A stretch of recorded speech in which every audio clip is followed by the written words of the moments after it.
Narinig mo na ba ang kwento tungkol sa Skinwalker?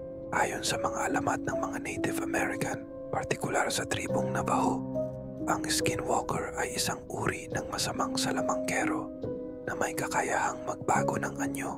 Sinasabing kaya nilang maging iba't ibang hayop tulad ng lobo, coyote, pusa o kahit ibon. Ang mga Skinwalker ay kilala sa kanilang kakayahang maglakbay ng mabilis at hindi napapansin. Madalas silang iniuugnay sa mga mahiwagang pangyayari tulad ng pagkawala ng mga alagang hayop o kakaibang ingay sa gabi.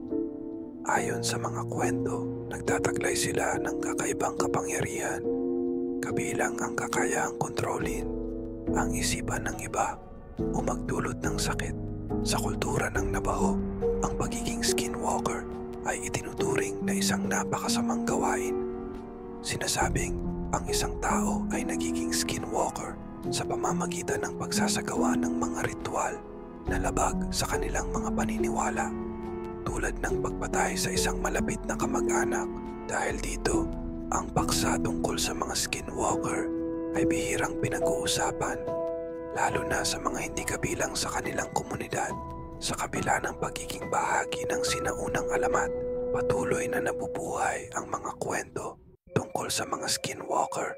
Hanggang sa kasalukuyan, maraming tao ang nag-uulat ng mga karanasan o sightings na iniuugnay sa mga nilalang na ito, lalo na sa mga lugar na malapit sa mga komunidad ng Native American. Bagaman walang siyentipikong ebidensya na nagpapatunay sa pag-iral ng mga Skinwalker, nananatili silang isang bahagi ng mayamang kultura at alamat ng mga Native American.